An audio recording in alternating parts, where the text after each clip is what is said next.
Hey there, everybody. James here, and today we're going to talk about the topic in the watch collecting space, which is how do you get started collecting watches? Like, what's the actual process? What are some things you should consider? So that is what we're going to talk about today. If you're here, thanks for stopping. Please like the video, subscribe, and share your comments and thoughts below because there's a lot of different ideas around this topic, and some of these are from my experience, from experiences that I've gotten from others, but I'm curious to hear any other perspectives that you have. So go ahead and share those in the comments below.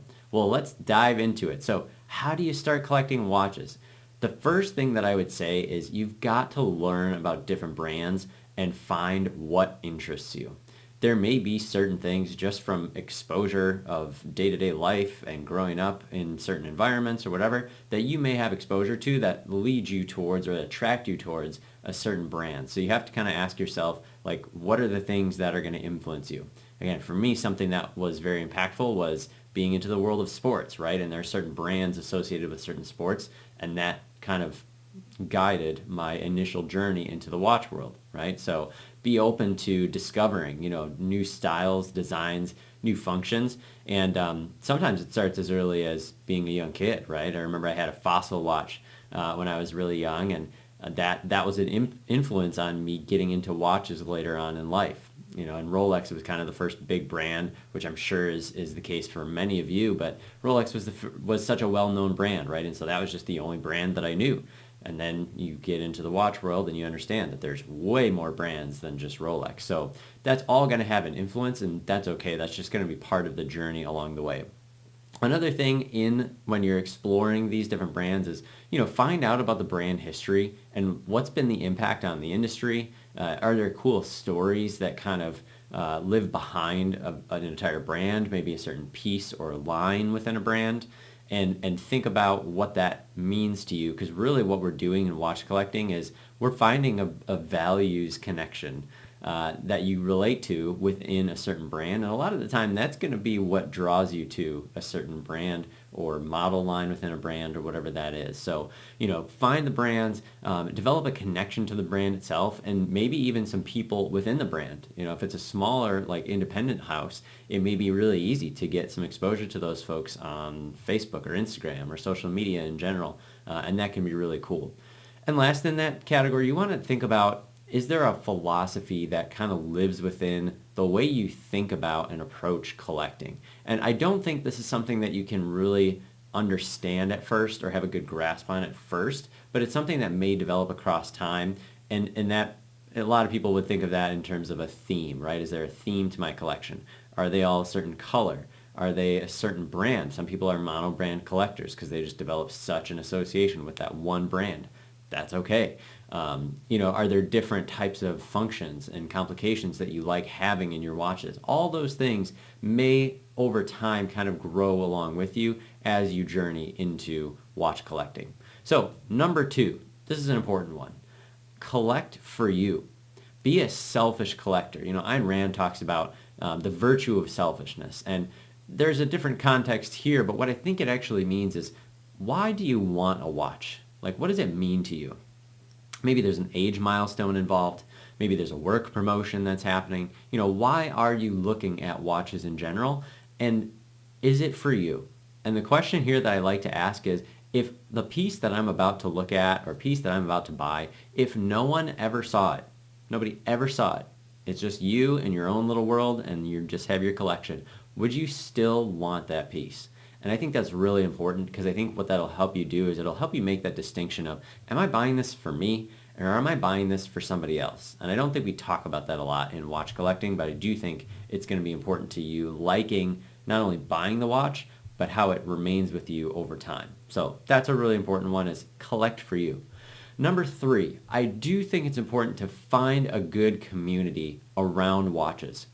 And what do I mean by a good community? A good community should have your best interests in mind, right? They're going to be talking about a lot of the same types of things that I'm sharing with you in this video. And I think that's really important. So whether that's, like finding certain brands or asking yourself that question of, is this a watch for you? Or are you buying this because you want to impress the guys at work, or, the gals that you bowl with, or whatever it is, right? So a good community should help you kind of sift through some of those questions and have your best interests in mind.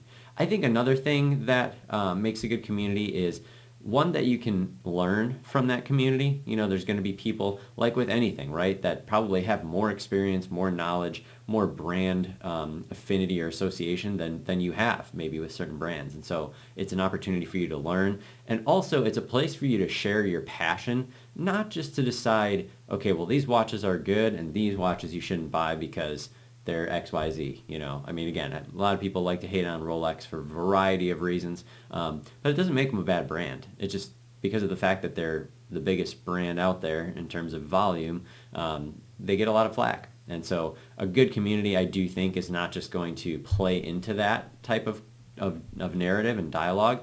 They're going to challenge those perspectives, right, and get you to consider different things. So a good community will help you not only learn more about watches, but also make you feel connected to the hobby and network with others. So I do think that's a really key one. And then the last one is, once you've done those first three things, is now it's time to actually buy, and you want to buy smart. And there's kind of a few different things that may entail. So one would be, where should you buy? And it's really going to depend on the piece. I do believe that. Again, there's different ways to acquire watches. You could go directly to an authorized dealer of one watch. That's one way to buy. You could go to a boutique where they have multiple brands. That's another way to buy.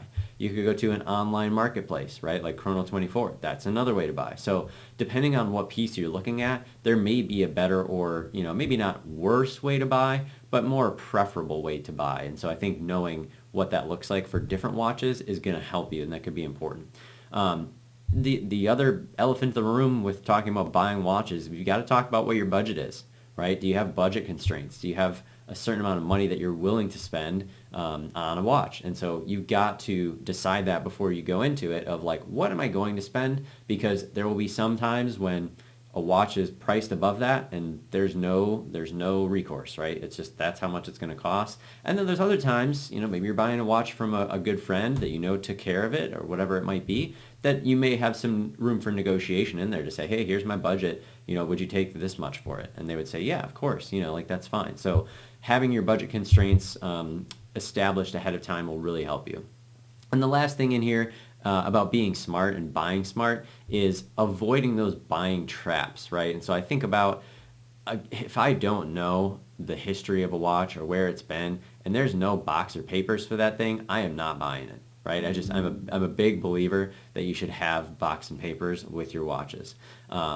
Is the seller that you're buying from, do they have a sales history and reviews and things like that, particularly if it's online, right? I think if it's an established authorized dealer or boutique, most of the time it's pretty easy because you can establish a relationship with those people and you can often see the physical inventory there. But if you're looking online, again, Chrono24, there's other watch marketplaces out there, you want to be cautious about who you're buying from.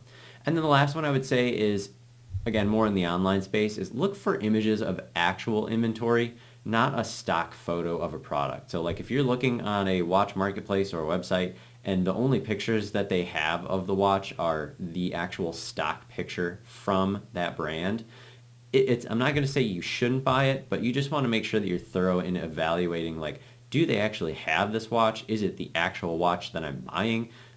Because sometimes that may mean like, hey, they don't actually have the watch, or maybe the quality of the watch that they're describing in the listing is not going to be what you get because you can't actually see what the watch looks like before you buy it. So those are just a couple of things to think about in terms of buying smart and knowing where to buy. So those are really the big four things that I think when you get started with watch collecting are going to be really crucial for you. Learn about different brands and find what interests you. Collect for you. Be selfish with how you collect. Find a good community, someplace that you can learn and that you can share your passion with other people, and buy smart. There's no reason why you have to spend $3,000 more on a watch to get it over here versus over here. Now that may be worth the $3,000 extra, but it may not. And so just those types of things you want to be mindful of, buying smart and where to buy. So I hope this video was helpful. I hope that you got a few tips or insights or tricks.